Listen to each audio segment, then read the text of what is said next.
자, 우리 옆 사람 손을 꼭 잡고 뚫어지게 쳐다보면서 인사 한번 하겠습니다. 보고 싶어 죽는 줄 알았습니다. 예. 성공하는 사람의 언어의 50%는 칭찬이고, 행복한 사람의 언어의 50%는 감사다, 이런 말이 있어요. 그러니까 여러분이 지금 어떤 언어를 쓰고 있느냐가 여러분의 미래가 되고 여러분의 내일이 돼요. 여러분이 지금 쓰는 언어가 늘 짜증이 있고, 그리고 부정적이고, 왠지 모를 답답함을 자꾸 이야기한다면 그것이 계속 메아리가 되어서 그런 삶을 살 수밖에 없지만, 감사를 이야기하고 기쁨을 이야기하고 그럼에도 불구하고 일어서려는 용기를 갖게 된다면 여러분의 미래가 그렇게 열린다는 거예요. 아멘. 어차피 여러분이 하나님의 자녀로 살 거면 복받게 살래요, 복 떨어지게 살래요? 알기는 세계적으로 잘합니다. 성경을 보면요, 항상 두 갈래 길입니다. 세워지는 사람, 버려지는 사람이에요. 아브라함이 있고 롯이 있어요. 다윗이 있고 사울이 있어요. 요셉이 있고 그의 형제들이 있어요. 신기하죠? 어떤 사람은 쭉 세워지는 길로 가고 어떤 사람은 버려지는 길로 가더란 말이에요. 그러면 복받는 길이 있다는 거예요, 없다는 거예요? 있어요. 하나님이 원하는 그 길을 따라가면 거기가 반드시 복된 길이에요. 기차가 아무리 최신식이라도요, 어디에서만 강한 거냐면 레일 위에서만 강한 거예요. 레일을 벗어나면 아무리 좋은 기차라도, 아무리 신식 기차라도 말짱꽝이라고요. 여러분이 하나님의 주권 하에 있을 때가 가장 큰 사람이고 가장 명품 인생이 되는 것이지, 거기를 떠나서 내가 무언가를 아무리 해보려고 해도, 제가 새벽에 말씀드렸지만 빈 그물질, 헛그물질의 인생을 밤이 먹도록 사는 인생이 된단 말이에요. 그런데 주의 말씀만 딱 들으면 빈 그물질이 사라지고 헛그물질이 사라지고, 한 번 던졌는데 그물이 찢어질 정도가 되어서 옆에 배를 불러다가 옆에 배까지 가라앉도록 채워주고, 또 그물을 끌어올릴 수가 없으니까 끌고 갈 만큼 하나님이 복을 주시되 큰 복을 주신단 말이에요. 그러면 여러분은 복 있는 인생, 복 받는 길을 꼭 가야 될 거예요. 저는요, 사울왕의 이야기를 이렇게 보면서 왜 이 인생은 이렇게 살 수밖에 없었을까? 화려한 출발을 했는데 비참한 결말을 맞는데, 그 이유는 하나님을 늘 후회하게 만들었어요. 우리 한번 성경을 찾아볼게요. 사무엘상 13장 13절이에요 13장 13절을 한번 찾아보시면, 시작.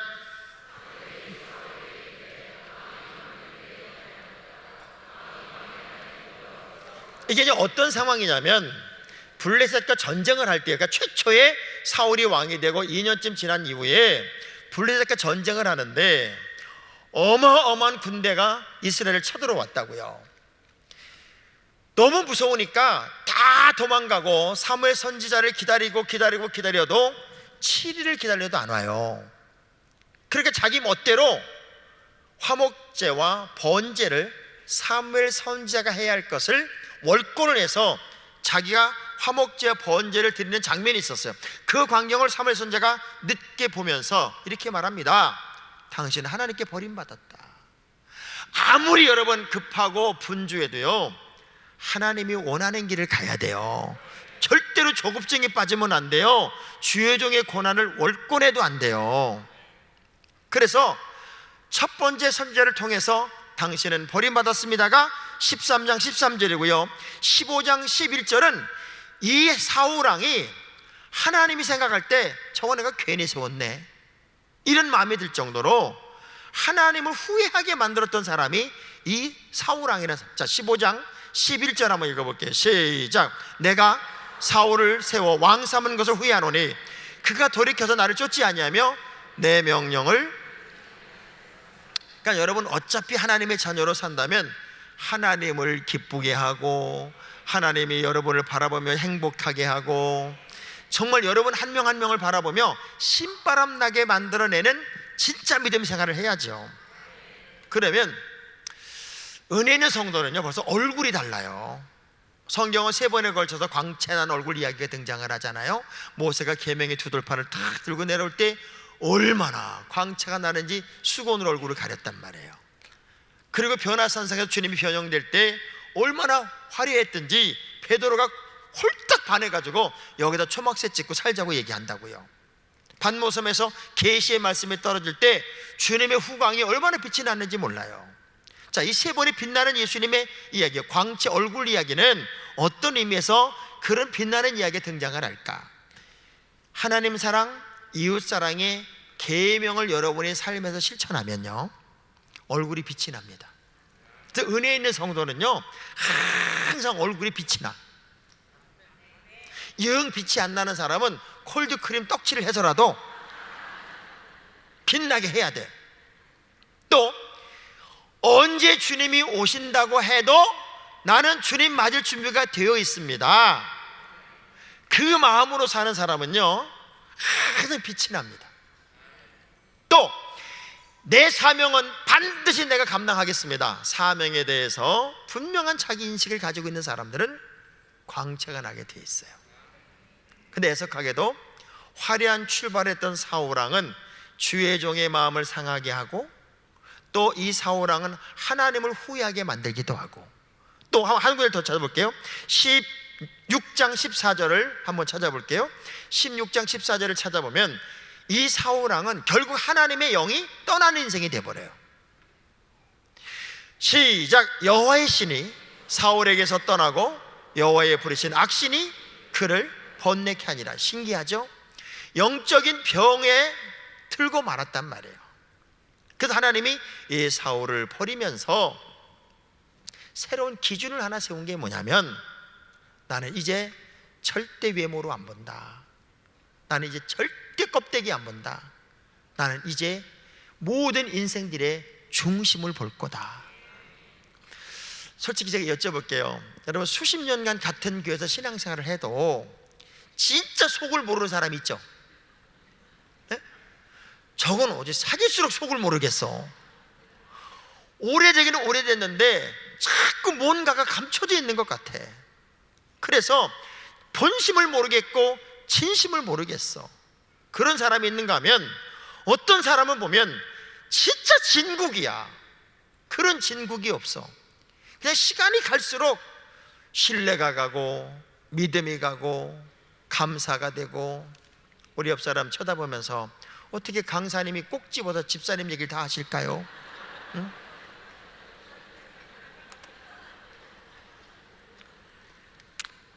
지금 여러분 표정이 나는 아니요 그런 것 같았어. 너무 신기할 정도로 막 신뢰가 가고 믿음이 가네. 꼭 성경에 빌레몬 같은 사람이 있어요 주변에.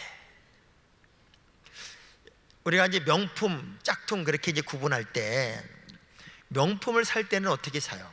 이러고 산다고요. 아 비싸다. 왜 이렇게 비싸냐? 정말 두려운 마음으로 명품을 사요. 짝퉁을 살 때는 너무 행복해. 어떻게 이렇게 싸냐? 이거 진짜보다 더 좋다. 이게 막 감격을 하면서 사. 근데 쓰면서 뭐라는 줄 알아요? 짝퉁을 쓰면서는 이럴 줄 알았어, 이럴 줄 알았어. 아유 진짜 짝퉁은 짝퉁이다. 근데 명품은 어떻게 써요? 쓰면서 역시 명품이 다르다. 신앙생활도 똑같아. 이 은혜하는 교회는 하나님의 명품관이에요. 그럼 당연히 여러분도 뭐가 돼야 돼? 우리 옆 사람 악수하면서 당신은 샤넬입니다. 당신은 구찌입니다. 우리가 이제 나그네를 이야기할 때 나그네란 단어가 두 단어잖아요. 베가본드라는 말이 있고 필그림이란 말이 있어요. 이 베가본드라는 단어는 어떤 나그네를 말해? 그냥 정치 없이 떠도는 나그네야. 그냥 갈 데도 없고 뭐 있을 때도 우리 그냥 떠나고 사는 사람이 베가본드 나그네인데 필그림이란 나그네는 목표가 있어. 어디를 가든지 그래도 목표를 정하고 가는 거예요. 근데 우리는요, 세상에 태어남과 동시에 죽음이라는 곳을 향해 가고 있더라고요. 그런데 하나님이 우리를 어떤 죽음의 길로 인도하냐면 천국으로 인도하는 거였어요. 그래서 빗나가는 것이 죄잖아요. 하마르티아. 우리가 빗나가면 교정하는 것이 회개고, 그래서 우리는 반드시 천국 백성의 나그네 삶을 계속 가고 있는 거더란 말이에요. 그렇다면 하나님이 기뻐하는 삶은 우리 하나님이 기준을 새롭게 정했으니까, 중심을 보시겠다고 했으니까, 여러분 중심이 바라야 돼요. 중심이 건강해야 돼요. 하나님에게 보여줄 만한 아름다운 중심의 삶이 여러분에게 있어야 된단 말이에요. 자, 예를 들면 아들을 홀로 키운 엄마가 있어요. 그래서 이 아들이 잘 성장을 해서 교장 선생님이 됐어요. 그래서 교장으로서 첫 출근을 하는 날이 시골 학교여서 개울을 건너야 돼요. 징검다리 개울을 건너야 돼요. 징검다리 개울을 건너다가 그만 돌아다가 막 삐덕거리는 바람에 넘어져서 홀빡 젖은 거예요. 그러니 어떻게 해요? 얼른 집에 가서 옷을 갈아입어야 출근할 거 아니에요. 막 달려와요. 출근한다는 아들이 집으로 홈빡 젖어 돌아오니까 엄마가 묻죠. 너 왜 그러니? 어떻게 된 거니? 어머니, 징검다리 건너다가 다 돌 하나가 흔들려서 금방 넘어지는 바람에 옷이 홈빡 젖었습니다. 그래서 옷 갈아입으러 왔어요. 이렇게 말합니다. 근데 돌은 고쳐놓고 왔니? 많은 너의 학생들이 건너는 돌인데 그 흔들리는 돌을 고쳐놓고 왔어? 아니요. 그러면 기왕 젖은 김에 다시 가서 그 돌을 고쳐놓고 오렴. 그리고 엄마가 보냈어요. 그리고 가서 돌을 다 고치고 징검다리를 다 완벽하게 만들어 놓고 다시 와서 옷을 갈아입고 좀 늦은 첫 번째 출근을 해요. 자, 그렇게 자란 아들이 훌륭한 아들이었을까요? 안 훌륭한 아들이었을까요? 여러분은 자녀를 기르면 어떻게 기를까요? 어떤 놈이 그 돌을 그렇게 만들어 놨냐? 돌 탓을 합니다. 돌 탓.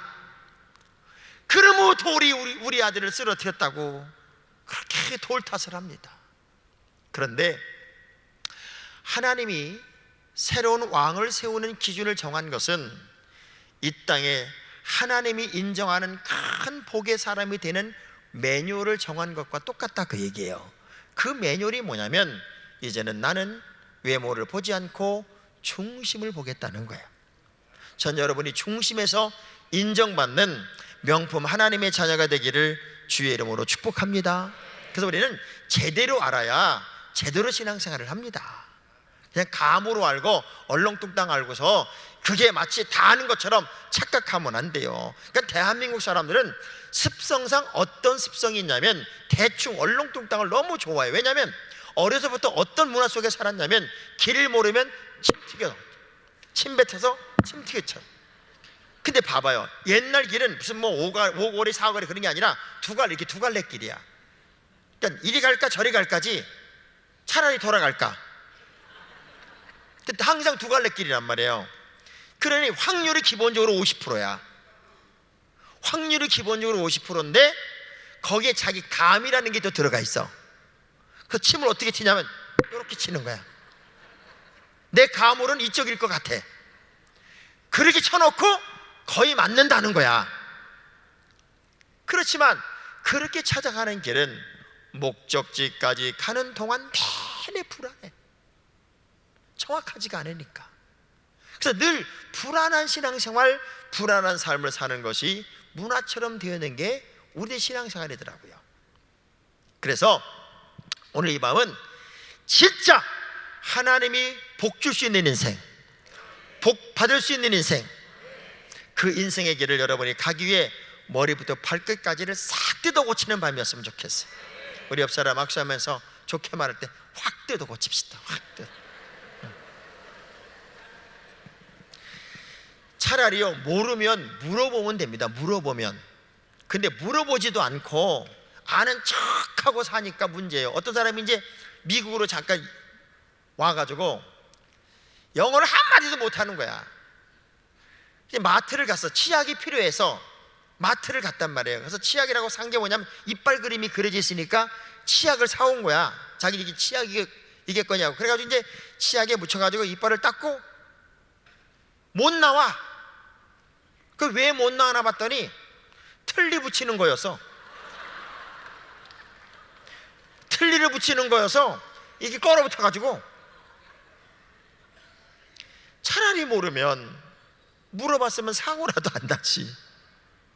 그러니 하나님의 사람들이 가장 바른 정로의 길이 분명히 있음에도 불구하고 그 정로의 길을 가지 않고 자기 멋대로 뭐 바벨탑을 쌓고, 그러니 하나님이 다 흐트러버린 이유는 그들의 길이 하나님이 원하는 정답이 아니었기 때문에 그들을 흐트러서라도 하나님이 원하는 정로의 길을 가고 싶어서 그랬어요. 그 하나님이 왜 중심을 보시겠다고 그랬냐면, 따라합시다. 보이는 것이 전부가 아니기 때문에. 우리가 껍데기로 보이는 것이 전부가 아니더라고요. 저는 부흥회를 이렇게 다니다 보면 외모로 보면 정말 아닌 것 같은 사람들이 엄청난 부자인 사람들이 있어요. 진짜 상상할 수 없는 부자들을 제가 만나요. 보통 우리가 생각하는 옛날에 사장님은 배도 좀 살짝 나오고 뭔가 폼이 좀 있어야 되잖아요. 왜냐하면 격이란 단어는 사람한테만 쓰는 거니까. 뭐 사장의 격이라는 게 있고 또 부자의 격이라는 게 있는데, 어떤 분은 보면은 진짜 부자 같지 않은데 엄청나게 부자야. 그래서 여러분, 사람한테만 쓰는 단어가 격이란 단어잖아요. 인격, 품격, 성격, 개격, 그런 걸 못 들어봤잖아. 제가 그래서 그때마다 느끼는 거예요. 아유, 사람을 껍데기로 판단하면 안 되겠네. 세상에 우리 교회에 새로 한 사람이 왔어요. 근데 참 안 생겼어. 진짜 안 생겼어.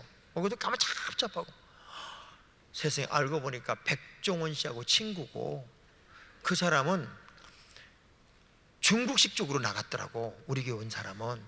그래서 중국 식당이 10개야. 막 베트남에도 있고 막 난리가 났어. 돈이 어떻게 계산이 안 돼. 근데 헌금은 안 해.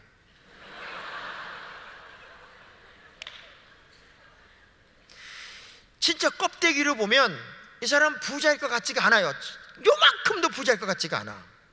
그런데 어마어마하게 부자예요. 지금 여러분 곁이 안 된 사람이 이렇게 생겼어도요, 어떤 사람인지 아직 여러분들은 몰라요. 지금 엄청나게 감춰놓고 있을 수도 있어. 지금 한번 쳐다봐봐요. 그래서 우리 하나님이 가장 중요하게 여기는 게 뭐냐면, 사람을 외모로 보지 말래. 껍데기로 보지 말래요. 자, 우리 베드로전서 3장 3절 찾아봐요. 베드로전서 3장 3절 시작. 너희 단장은 머리를 꾸미고 금을 차고 아름다운 옷을 입는 외모로 하지 말고, 껍데기로 하지 말고 이 중심이 아름다워야 된다. 제가 이래봬도요, 초등학교 때부터 고등학교를 졸업할 때까지 지금 제가 이렇게 멀쩡하잖아요. 어려서부터 어떻게 여드름이 많이 났는지 제 별명이 무허가 판자촌이었어요. 무허가 판자촌이고, 제가 배구 선수 출신이에요. 초등학교 3학년부터 6학년까지 경기도 대표까지 한 사람이에요. 뭐 이렇게 비웃는 표정으로 쳐다봐요. 그런데 그렇게 숫기가 없었어요. 너무 숫기가 없어서 중학교 때 대표교대를 시키니까 내가 울었다니까. 장로 아들인 내가 울었어. 그 정도로 숫기가 없었는데, 저기서 여자가 오면 그 여자들과 마주치는 게 무서워서 숨었다가 가곤 했어요. 그 저 껍데기, 제가 그때 당시 저는 얼마나, 얼굴은 장군이야, 장군 그냥. 그래서 저보고 뭐라 그러냐면, 너는 이 다음에 군인 되면 사람 열어 죽이겠다, 그 정도로. 그리고 제가 목회를 시작했을 당시만 해도 사람들이 이제 전도를 해오면 교회에 남아야 될 거 아니에요. 안 남어. 그 왜 안 남냐 물어봤더니, 전도사님 제가 전도는 해오겠는데요, 전도사님 말씀도 좋고 다 좋다고 그러는데 인상이 더럽대요. 인상이 싸납대요. 그러는 거야. 그럼 내가 어떻게 하면 좋겠냐 그랬더니 안경이라도 쓰래. 그래가지고 제가 바로 안경점에 찾아가가지고, 내가 목회를 시작한 전도사인데 사람들이 우리 교회 왔다가 인상이 싸납다고 다 간답니다. 그러니 안경이라도 쓰면 인상이 좋아질 것 같아서 왔다고 그랬더니 그분이 감리교 권사님인데 뭐란 줄 알아요? 전도사님, 얼굴이 커서 안경으로 커버가 안 돼요. 그러니 쌍꺼풀 수술하는 게 차라리 낫겠어요. 아마 그때 내가 쌍꺼풀 수술을 했으면 나는요 지금 거의 졸린 눈으로 있을지도 몰라. 그렇게 제가 외모에 자신이 없었어요. 그래서 한 번도 미팅 같은 것도 못했다고. 지금은요 목사 중에 나처럼 잘생긴 사람 별로 없대. 왜? 우리 교인들이 은혜를 받으니까 제가 그렇게 잘생겨 보인대네. 어떻게 기분 나쁜 아멘을 해요? 여러분이 지금 아멘 막 이러고 있네.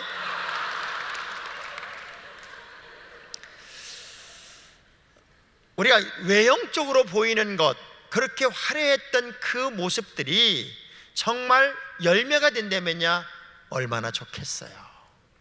그런데 하나님은 그 외모를 보지 않는다고 이야기하신 이후에 이세의 아들들 7명을 쭉 세워놨잖아요.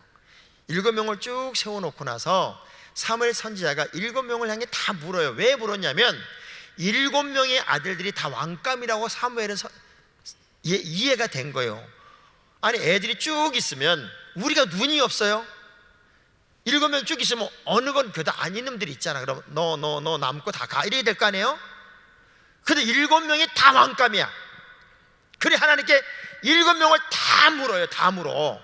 이 아들입니까? 이 아들입니까? 다 묻는데도 하나님이 아니라고 그래.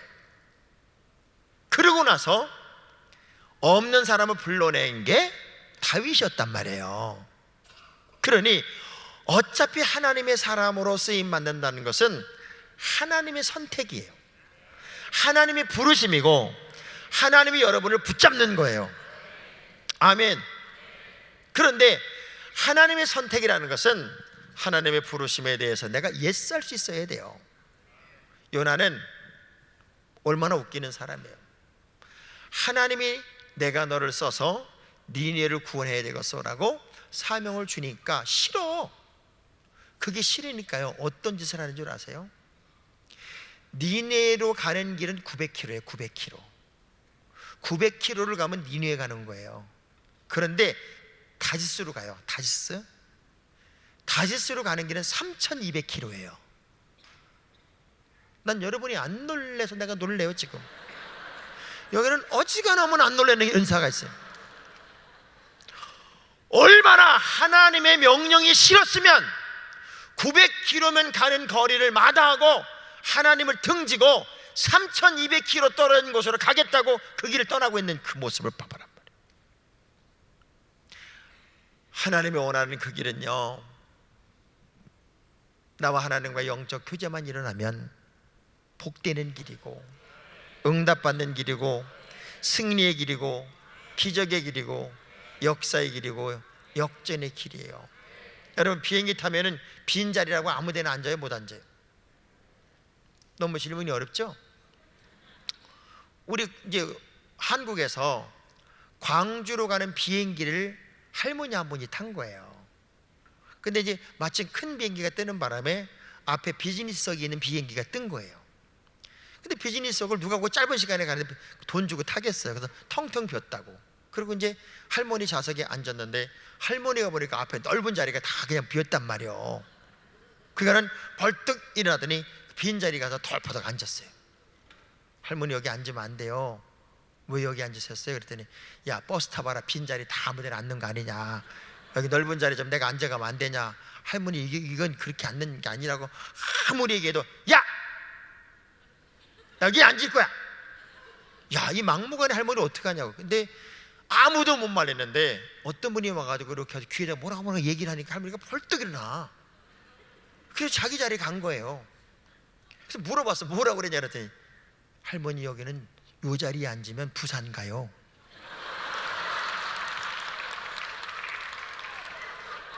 요 자리는 부산 가는 자리예요. 그랬더니 그냥 벌떡 일어나서 광주 가는 자리로 앉은 거야. 참 우리가요 정말 조심해야 될 게 뭐냐면, 지금 눈에 보이는 것만 바라보고 넘어지면 안 되고요, 그것 때문에 결론을 줘도 안 되고요, 그것 때문에 낙심해도 안 되고요, 그것 때문에 이것이 모든 결론이라고 생각해도 안 됩니다. 지금 여러분 눈에 보이는 것은 때론 현상일 수가 있고 하나님의 사인일 수가 있습니다. 그래서 언제나 내면이 강해지는 영적 거목이 되는 일에 여러분이 목숨을 걸어야 돼요. 아멘. 하나님이 지금 기뻐하는 건 어떤 모습이냐면 화려한 껍데기가 아니었어요. 우리 아까 연암성교회 찬양을 이게 드렸지만, 이 찬양이 아름다운 것은 저분들이 전문 성가대가 아니야. 벌써 생긴 것부터가 전문 성가대가 아니야. 전문 성가대가 그야말로 쫙 차려입고 노래를 쫙 부르고 난 다음에, 제가 연합붕회를 가보면요 어떤 현상들이 일어나냐면, 교회마다 특송을 시키면 잘하는 사람들을 불러다가 특송을 시키고 나면 특송한 다음에 가. 그래서 10명 정도는 성가대에서 빠져다 가더라고. 노래만 부르고 가는 거예요. 왜? 내 노래를 사람들에게 보이고 나는 가겠다, 그 얘기예요. 근데 우리 하나님이 그런 찬양을 받으시겠냐고요. 저분들처럼 순수 아마추어인데 열심히 노력을 해서 엄청 잘 불렀어. 엄청 잘 불러. 그 하나님이 그런 찬양을 받으시지, 뭐 성악가 10명 딱 갖다 놓고 뭐 사이사이 파트 갖다 놓고 야 내가 50불 줄 테니까 한 탄만 하고 그냥 예배는 안 드려도 돼, 그러니까 예배 그만 착 부르고 가. 그런 찬양은요 아무리 잘 불렀어도 하나님이 받으실 리가 없어요. 근데 오늘 우리 연암저성교회 찬양은 하나님이 받으실 만한 찬양이었어요. 자, 그러면 박수 한번 해봐. 또 박수를 받으면 지금 교만하게 앉아서 받아요. 다시 한번 박수 해줘. 다시 한번. 결국 화려한 외모가 하나님의 관심이 아니라는 얘기는 하나님은 기준이 분명하다는 거예요. 따라서 하나님은 얼렁뚱땅이 없으시다. 기준이 분명한 거예요. 기준. 전 여러분이 하나님의 선명한 기준에 언제나 합당한 믿음의 자녀가 되기를 주의 이름으로 축복합니다. 왜 사울을 버렸을까요? 사울을 버린 결정적인 이유는 다윗을 죽이는 일에만 목숨을 걸어 이놈이 어느 날부터. 하나님의 영광을 위해 사는 것이 목적이 아니라 다윗 죽이는 일에 목숨을 건단 말이에요. 어떻게 그렇게 집요하게 하나님의 뜻이 아닌 엉뚱한 길에서 헐떡거리고 살아가는지는 몰라요. 여러분이 지금요 정말 정신 바짝 차리고 깜짝 놀라야 할 게, 과연 나는 누구냐? 이 질문이 여러분에게 필요합니다. 과연 나는 누구냐는 거예요. 내가 이렇게 살아서는 안 되는 사람이에요. 내가 이 방법으로 가도 안 되는 사람이에요. 여러분은 하나님이 원하는 방법으로 가야지, 왜 다윗 죽이려고 그렇게 집요하게 쫓아다니고 이래서 안 되면 저 방법을 쓰고 끝까지 집요하게 물고 늘어지는 게 결국 사울왕을 하나님이 버리게 만드는 원인이 된다고요. 지금도 예수 믿으면서요 본질이 아닌 거, 엉뚱한 것에 늘 신경을 쓰면서 무슨 은사가 갈고리 은사인지 걸리는 거 없나, 아주 그냥 설교만 끝나고 나도 뭐 설교가 짧았네, 길었네, 뭐 김지사를 깠네, 쳤네, 이상하게 본질이 아닌 것에만 집중적으로 관심을 기울이고 본질적인 문제에 대해서는 건들지도 못하는 인생들이 있어요. 하나님이 기뻐하는 것은요 하나님의 기준을 따르자는 거예요. 할렐루야. 제가 목회를 한 교회 이렇게 오랫동안 해보니까 다양한 교인들이 있잖아요. 다양한 교인들이 있는데, 제가 볼 때 우리 교회 누가 제일 고마운 분이냐면 이순심 권사라는 분이, 이순심 권사라는 분이 있는데 이름이 순심인데 정말 우리 어머니만큼이나 안 생겼어요. 이분은 진짜 여자로서는 참 안 생기신 분이야. 그런데 20년 동안 저와 함께 신앙생활하는 동안에 한 번도 삐친 적이 없어. 한 번도. 제가 설교하는 시간이면 항상 웃으면서 저를 바라봐요. 그리고 저를 파먹을 것처럼 쳐다봐. 파먹을 것처럼. 막 그냥 어떻게 말씀을 잘 듣는지 막 그러면서 그분만 쳐다보면 설교가 막 하고 싶어. 그러다가 이쪽을 보면 하기가 싫어. 그래서 내가 이쪽만 바라보고 하는 거예요. 이분은요 어느 정도로 특별한 분이냐면, 우리 교육자들을 위해서 1년에 한 번씩 두 번씩 교육자 회식을 위한 금일봉을 전달을 해. 금일봉을 전달하면서 교육자들과 회식 한번 하세요 하고 돈을 주는데 한 번도 직접 준 적이 없어. 왜? 부끄러워서 목자를 통해서 줘. 그럼 제가 이게 만나면 권사님 아이고 도망가. 어떤 사람은 요만큼 하고 이만큼 했다고 그래. 그리고 안 알아준다고 난리 부리는데 이분은 이제 인사도 안 받고요. 그리고 항상 변함없이 그 모습 그대로 얼굴형이 웃는 형이야. 안 이쁘게 생겼는데 웃는 형이야. 그래서 그분을 보면 늘 고마워. 한 변도 변함이 없어. 우리 옆 사람 쳐다보면서 야, 집사님 마음하고 똑같은가 보다 하고 인사 한번 해봐요. 집사님 마음하고 똑같아.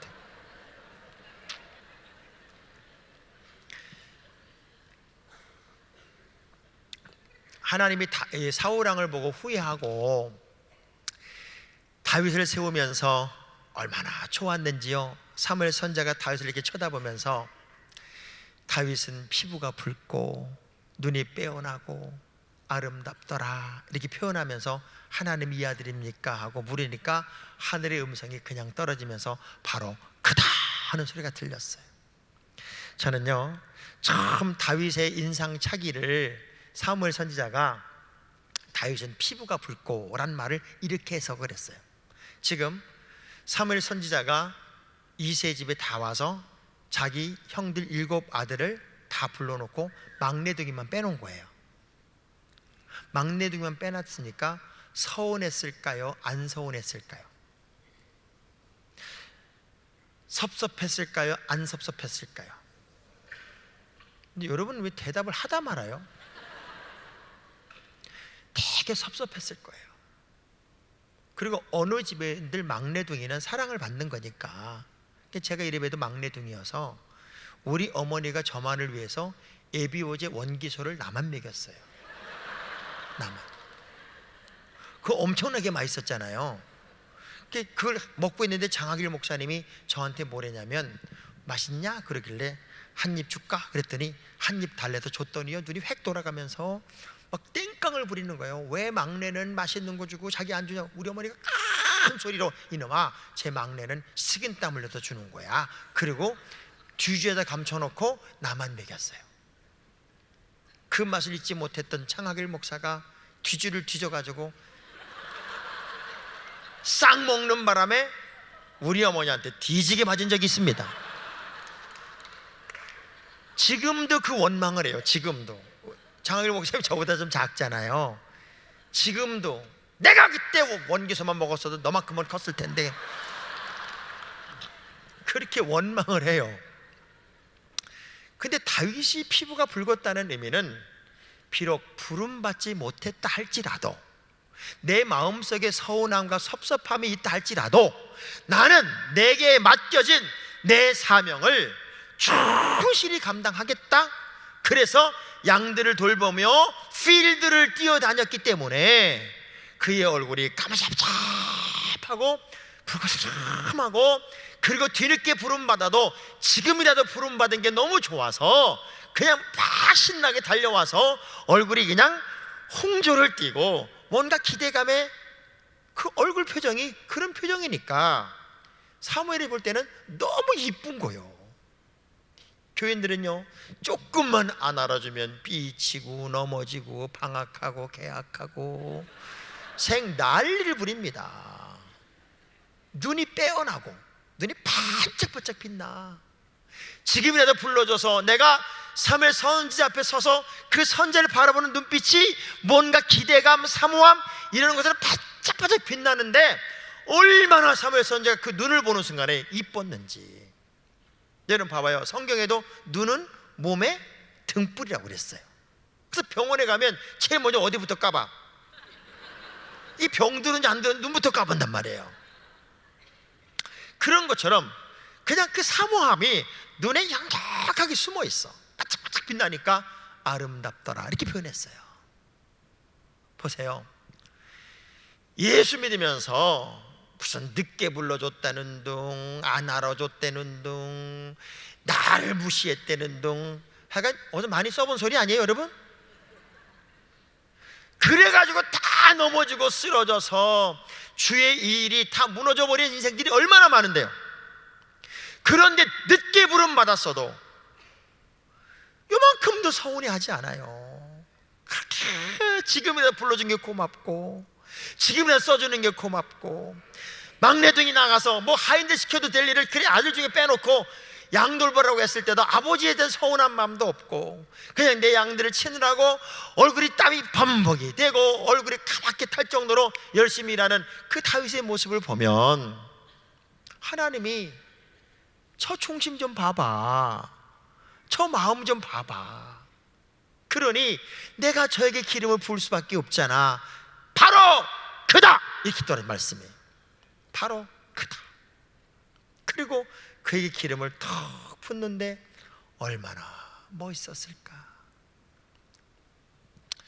하나님이요, 우리 인생의 문제를 다 해결해 줄 수 있는 것은 다윗이 내 마음에 합당한 자가 되었기에 내가 내 뜻을 저를 통해 다 이루리라 이렇게 말씀을 해요. 사도행전에 그런 얘기를 한단 말이에요. 그러니까 얼마나 이뻤으면 여러분 하나를 통해서 하나님의 일을 다 이루어내겠다는 거예요. 우리 한 목사님이 얼마나 예쁜지 이 은혜 한인교회 하나를 통해서 전 세계 복음의 하나님의 일들이 이루어지는 것도 마음에 합당하기 때문에 하나님이 쓰시는 것이지. 아니 안 이쁘면 쓰겄어 안 쓰겄어요? 여러분 된장 잘못 담근 거 1년만 고생하면 끝나요? 사람 잘못 만나면 평생 고생이에요. 옆 사람한테 물어봐요. 잘 만난 거 같아? 물어봐봐요.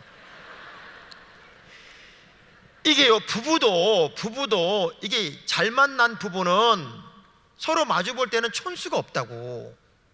촌수가 없는데요, 부부가 딱 등을 돌리면 지구를 한 바퀴 돌아야 만나. 그렇게 멀어 그게 부부가. 그래서 어떤 할머니는 평생 바람 피던 할아버지가 병들어 들어왔어 집으로. 그래 이뻤겠어요? 절로도 말로 조사버리고 싶었겠어요? 아주 조사버리고 싶은 거예요. 그런데 어떻게 집에 들어왔으니 어떡하냐고. 밥은 안 줄 수 없는데 평수발하면서 입에 달고 사는 말이 죽어라 인간아 죽어. 왜 죽지도 않고 들어왔냐. 처음에 미안해서 그냥 다 받아주는데 하도 죽으라고 그러니까 그 다음 말 받아치는 게 안 죽는다, 죽어 안 죽어, 이게 맨날 싸우는 거예요. 난 죽으면 무덤이라도 파고 나온다. 맨날 싸웠어 그렇게. 근데 긴 병에 장사가 있나요? 할아버지 죽었지. 장례를 치르고 오는데 할머니 친구들이 이렇게 말하는 거예요. 얘야, 오늘은 우리가 너랑 같이 자줘야 되겠다. 왜? 네 신랑 무덤 파고 나온다고 그러지 않았냐? 너 자는데 네 옆에 틀어놓으면 너도 죽어. 할머니 좀 봐봐요. 걱정하지 마. 그거 분명히 무덤 파고 나올까봐 내가 거꾸로 묻었다. 지금 아마 땅바닥을 무지하게 파고 있을 거다. 아주 그냥 묻다니.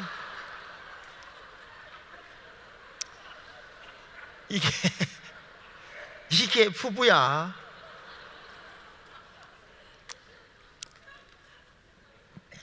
그러니까 나는 잘났고 너는 못났고, 나는 맞고 너는 틀리고, 부부가 동시에 천국을 갔네.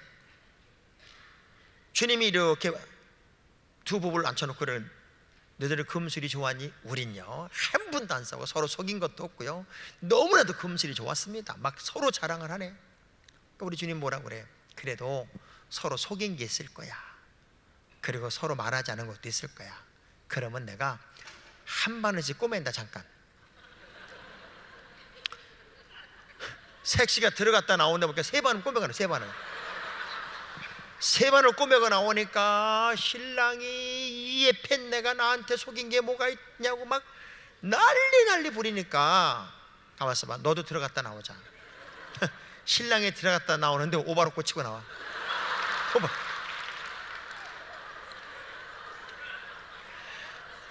그러니까요, 다 기준은 내 기준이야. 여러분은 내 기준으로 살지 말고 하나님의 기준을 따라가세요. 하나님의 기준은 분명한 거잖아요. 7명이 지나가도록 하나님의 기준에 맞는 합당한 사람을 세우기 위해 다윗을 찾아 올리잖아요. 그렇다면 하나님의 선명한 기준이 여러분의 미래가 되고 여러분의 내일이 돼야 돼요. 아멘. 그러니까 알렁뚱땅 대충 예수 믿지 말고 도대체 주님의 뜻이 무엇일까? 그러니까 우리가 찬양도 주님 뜻대로 살기로 했네, 주님 뜻대로 살기로 했네, 주님 뜻대로 살기로 했네, 뒤돌아서지 않겠네. 세상 등지고 십자가 보내, 세상 등지고 십자가 보내, 세상 등지고 십자가 보내, 뒤돌아서지 않겠네. 하여간 찬양은 세계적으로 부른다. 그런데 돌아서면 뒤돌아보고 돌아서면 뒤돌아보고. 로마 시대를 가만히 생각을 해봐요. 로마 시대의 노예가 5천만 명이래요. 노예 시대 노예가. 그런데 로마의 황제가 유대인들을 놓고 이렇게 말합니다. 저것들이 무신론을 이 로마에 전달해서 사람들을 미혹하게, 왜냐하면 그들의 신이 아닌 예수를 전하는 것을 그들은 무신이라고 그랬어. 무신을 전해서 우리 신을 모욕하고 혼돈하게 만드는데, 그 이유가 뭔가 봤더니 자기들도 가난하면서 가난한 이들을 돕고 어린 이웃의 친구가 되어주고 그들을 섬기는 그 섬김으로 인해서 로마의 종교가 위협을 받을 만큼 되었으니 저 유대인들을 조심하라는 명령을 내렸단 말이에요. 그러니 얼마나 어려운 노예 삶을 살면서도 유대인들은 바른 믿음 기준을 가지고 있었기에 그 정도로 로마인들에게 위협이 될 만큼 하나님의 거룩한 영향력을 끼쳤을까? 하나님의 사람으로 산다면 그냥 예수 믿지 말고 제대로 믿어요. 자, 두 주먹 불 끈지고 나는 이제부터 똑소리 나게 믿어보겠습니다. 이게 떨면서 이제부터는 똑소리 나게 믿어보겠습니다. 하나님의 사람으로 사는 사람들은요 진짜 똑소리가 한번 나야 돼. 그럴 때 우리 하나님은요 그 인생 한 명을 인정합니다. 하나님이 인정하면 끝나는 거예요. 전 여러분이 하나님이 인정하는 한 명이 됐으면 좋겠어요. 다윗을 인정하니까 이 다윗을 통해서 내 일을 다 이루리라. 자, 제가 다윗의 이야기의 결론적인 부분이 사도행전 13장 21절 22절에 있어요. 그 다윗의 이야기의 결론 같은 부분이에요. 그 사도행전 13장 21절 22절의 말씀을 보면요, 시작. 그 후에 저희가 왕을 구하거늘 하나님이 베냐민 지파 사람 기스의 아들 사울을 40년간 주셨다가 패하시고 다윗을 왕으로 세우시고 증거에 가라사대 내가 이새의 아들 다윗을 만나니 내 마음에 합한 사람이라 내 뜻을 다란 말에 강조가 돼야 돼. 내 뜻을 다윗을 통해서 다 이룬대. 전 이 복이 여러분의 복이었으면 좋겠어요. 하나님의 모든 뜻이 여러분을 통해 다 이루어졌으면 좋겠어요. 싹 이루어졌으면 좋겠어요. 아멘한 사람만 싹 이루어지기 바랍니다. 어떤 사람이요, 저녁을 먹었는데 갑자기 배탈이 났네. 그러니 화장실을 찾으니까 없어. 근데 그 외딴 곳에 ATM기 아시지? 너무 어려운가? 현금 차는 ATM기 있잖아요. ATM기는 약간 불빛이 비치는 그 후비진 곳에 ATM기 하나 있으니까 얼른 이제 신문지를 가지고 거기서 이제 실례를 한 거야. 실례를 하고 이제 신문지 다 싸가지고 봉지에 담아가지고, 까만 봉지에 담아가지고 이제 들고 오는데 갑자기 오토바이 강도가 그냥 휙 오더니 탁 낚아채는 거야. 왜냐하면 ATM기에서 나왔으니까 돈을 빼가지고 나온 줄 알고 그냥 오토바이 강도가 그걸 딱 낚아채는데 얼마나 감사한지.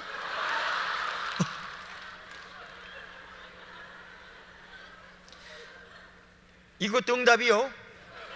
그거 어디다 치우냐고 그걸.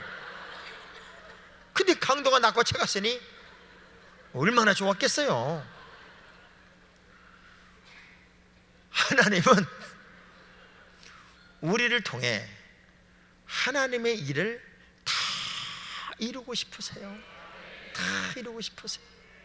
그러려면 다윗같이 살면 돼.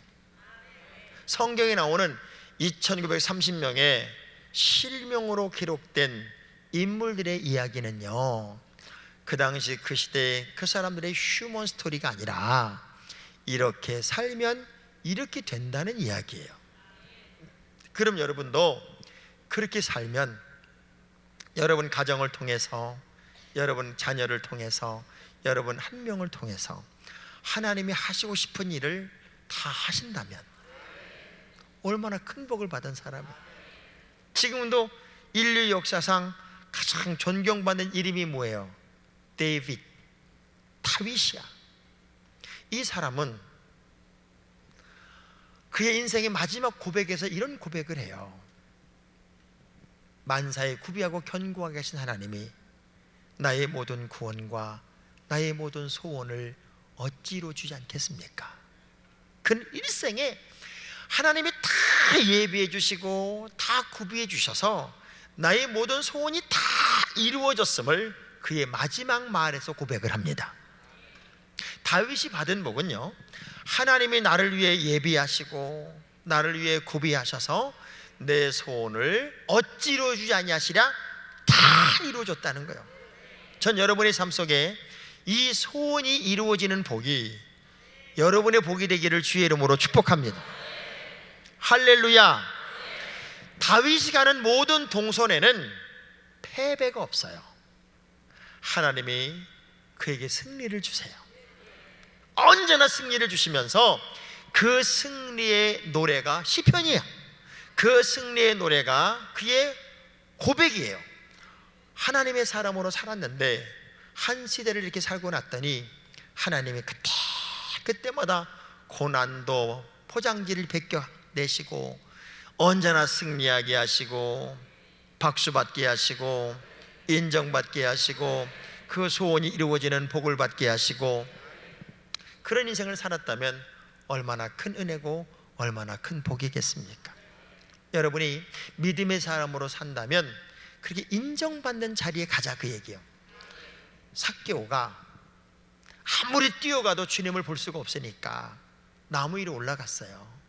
그리고 주님이 오기를 자기 혼자만의 시간으로 기다리고 있어요. 이렇게 다가오는데 얼마나 심장이 떨렸겠어요. 그냥 막 심장이 터질 것 같은데 가까이 오신 주님이 이렇게 쳐다봐.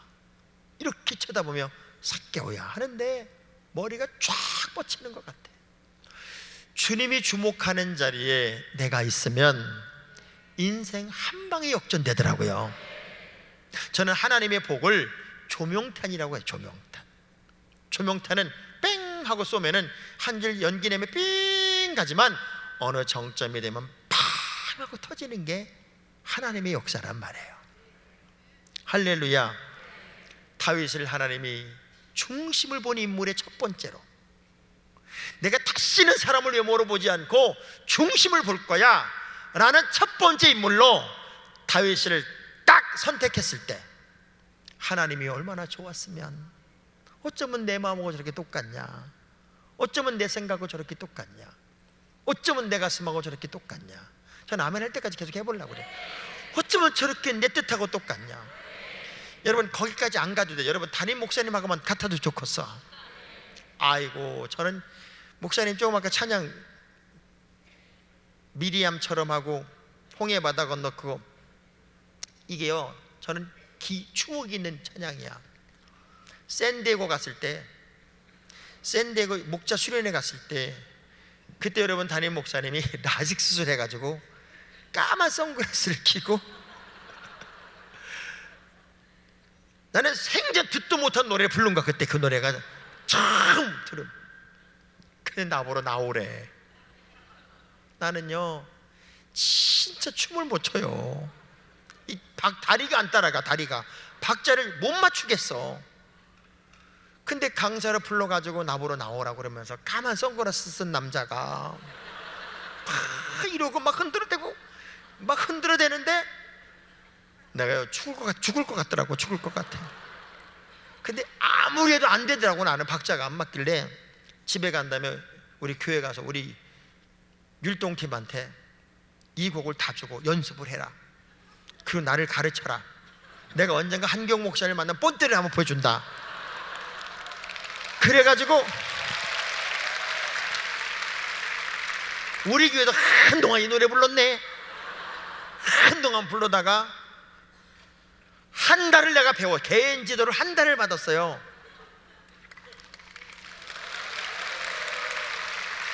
근데 안 되더라고. 난 안 돼. 이거하고 다리하고 따로 놀아. 그러니까 우리 율동팀이 저한테 그러더라고요. 목사님은 틀렸습니다. 목사님은 어렵습니다. 그래서 제가 그때 포기한 곡이 이 곡인데, 나 아까 얼마나 떨렸는지 몰라. 올라오라 그럴까봐, 강사님 올라오라 그럴까봐 저기서 내가 심장이 뛰어가지고요 벌렁벌렁. 참 목사님이 신사적이어서 안 불러서 감사하지, 이게 안 되는 건 안 되더라고. 하나님이 여러분을요 어쩌면 이번 36주년 성회에 똑같은 마음으로, 설렘과 흥분과 감동의 마음으로 이 자리에 혹시 참여했다면 다윗처럼 여러분을 인정하실 것 같아요.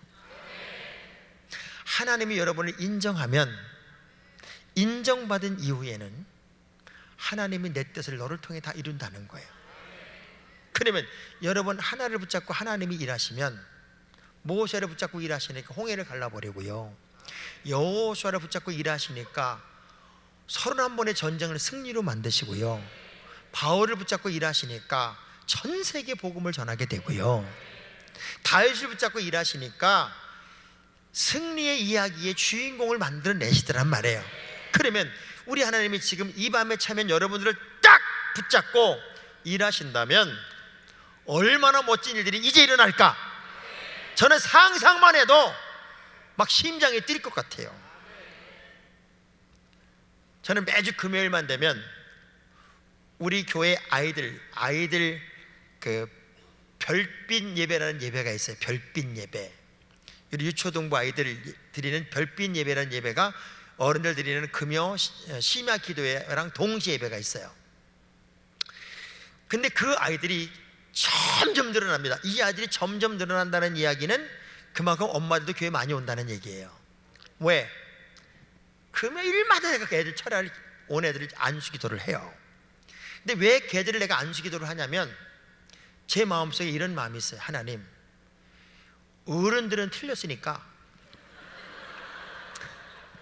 저놈들 중에 빌 게이츠 같은 집사 하나만 나오게 해주세요.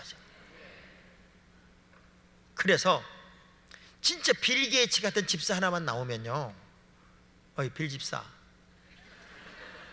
예, 그 선교사님들 안식권 하나 짓자.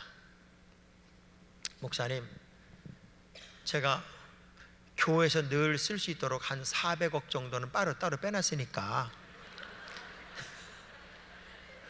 필요한 데를 갖다 쓰세요. 쓰시고요, 또 쓰시면 또 채워놓고 할 테니까 그냥 400억 정도는 그냥 늘 있다고 생각하시고 목사님 필요한 거 마음대로 쓰세요. 어른들은 이런 사람이 안 나올 것 같아. 근데 애들은 그런 애가 꼭 나올 것 같아. 그래서 제가 애들을요, 진짜 하나님 이 아이들 세계적 인물이 되게 해주시고 진짜 빌 게이츠 같은 놈 하나만 나오게 주옵소서. 제가 그 기도를 진짜 30년 했는데 아직도 안 나왔어.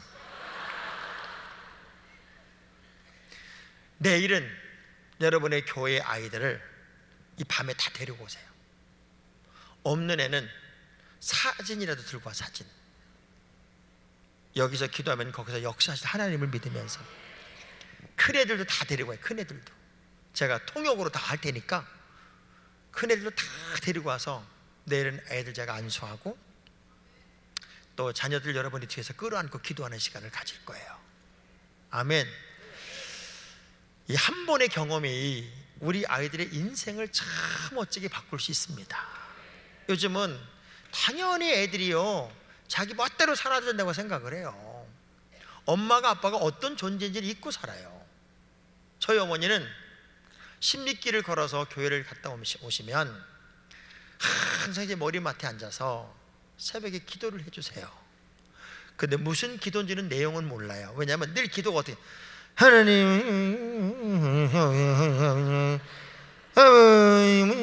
이러죠. 늘 기도가 이렇게 기도하셨어. 그래서 내용은 저는 몰라. 근데 그렇게 기도하는 우리 어머니의 눈에서 눈물이 뚝뚝뚝 떨어지면 제 볼따구에 떨어져요. 뚝뚝뚝 떨어지는 볼에 떨어지는 그 눈물이 얼마나 뜨거웠던지 저는 그 어머니의 눈물을 잊을 수가 없어요. 많은 가정의 자녀들이 성장하고 있지만 정말 자녀들을 위해서 눈물 흘리며 기도하는 엄마들이 얼마나 있겠냐고요. 아마 내일은 그런 눈물도 좀 흘리는 날이 됐으면 좋겠고요. 자녀를 위해서 제 아내가 하나님께 드린 과외비란 공격적인 드림의 시간이, 우리가 아마 하나님께 드리는 거 한 1억 드렸을까요? 하나님이 10억을 넘게 장학금을 받게 해주시더라고요. 그러면 하나님 앞에 여러분이 자녀들의 꿈을 크게 적고 그리고 공격적인 드림의 시간을 가져보면 그것이 메아리가 되어서 우리의 자녀들의 장래가 꿈처럼 아름답게 열릴 거라는 사실을 저는 믿어요. 아멘. 그래서 내일은 있는 애 없는 애를 다 데리고 오세요. 없는 애는 사진을 가지고 오고 있는 애는 데리고 오세요. 여기까지만 데리고 오면 뭔가 제가 볼 때 역사는 나타나요. 그러니까 여기까지만 데리고 오면 하나님이 뭔가를 하실 것 같아. 안 온다 그러면 막 돈을 줘서라도 데리고 와. 그래서 재단에서 한 번의 기도 시간이 이 아이의 인생을 얼마나 멋지게 바꿀 수도 있어요. 그러니까 그런 도전을 여러분이 한번 해보세요.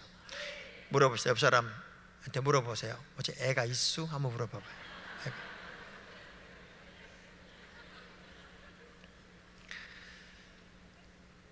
어쩌면 우리는 학습된 무기력증을 빨리 벗어나야 됩니다. 늘상 이렇게 사는 것이 그냥 타당성 있게 여겨졌던 학습된 무기력증이라는 게 있어요. 그 학습된 무기력증을 여러분이 빨리 해결하지 않으면 똑같은 행동을 반복할 수밖에 없습니다. 꼭 이런 거지요. 이제는 우리가 시험 보고 나면 반의 아이들이 한 80명 90명 되니까 시험지 이렇게 바꿔서 채점을 하잖아요.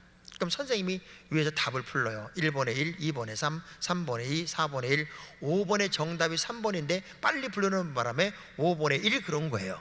그러니까 채점하던 아이들이 전부 다 고개를 갸우뚱 그러면서 이거 아닌데 막 그러고 있는데 세상에 한 놈이 무릎을 탁 치면서 뭘 했는 줄 알아요? 아싸 하나 맞았다. 아싸 하나 맞았어.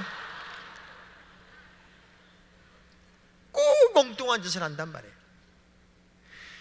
분명히 은혜의 자리에 있고 같은 말씀을 들었는데 그 말씀에 설레고 흥분하고 감동하는 믿음의 자녀들이 있는가 하면 대나무 소쿠리가 물속에 들어갔던 것처럼 쑥 빼면 물 하나 없듯이 은혜가 하나없이 떨어져 버리는 그런 모습을 저는 너무나 많이 봐요. 하나만 여쭤보고 말씀을 마칠게요. 여러분, 예수 믿으니까 근성이 바뀝니까? 네? 여러분, 예수를 그렇게 잘 믿고 열심히 기도하니까 성격이 바뀌던가요? 왜 대답을 안 해요? 성격이 바뀌었어요? 근성이 바뀌었어요? 안 바뀌었더라고. 지금 여기 멀쩡하게 앉아있는 분들도요, 집에 가면 색시 신랑 조사버린 사람 많습니다. 진짜 안 바뀌는 거더라고. 바뀐 것 같아. 언제 바뀐 것 같냐면 은혜로 이렇게 채워져 있으면, 마치 밀물이 들어오면 바다에 더러운 걸 다 덮듯이 은혜로 채워져 있으면 그 은혜의 감격이 여러분의 쓴뿌리들을 덮고 있어요. 근데 은혜가 쑥 빠지면 마치 바닷물에 썰물이 되면 그 바위고 굴딱지고 다 드러나듯이 은혜 떨어진 성도들을 보면요, 진짜 못됐다니까. 진짜 못됐어. 그러니까 우리가 은혜 없이는 안 되는 거예요. 은혜 없이는 절대로 여러분 스스로의 미래가 온전히 열릴 수가 없고, 내 삶의 중심을 하나님께 보여드릴 때 부끄러운 것밖에 없단 말이에요. 하나님이 아담과 하와를 에덴 동산에서 쫓아내보내면서도요, 가지고 치어 입히는 거 보세요. 그냥 내보내는 거 아니라고요.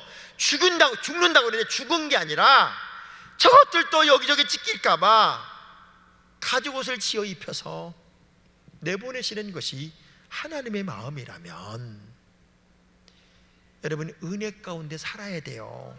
은혜로 덮여 있어야 우리 주님 볼 때 부끄럽지 않단 말이에요. 은혜가 빠지면 성격 다 있고 근성 다 남아있고 그렇게 못된 짓을 하는데 우리 하나님이 기뻐하시겠냐고요. 그래서 무조건 우리는 은혜 받아야 돼요. 옆 사람 악수하면 3번만 흔들면서 내가 뭘 했냐고, 은혜 받아야 된다고 그러지 않았냐고. 진짜 은혜를 받아야 된다고.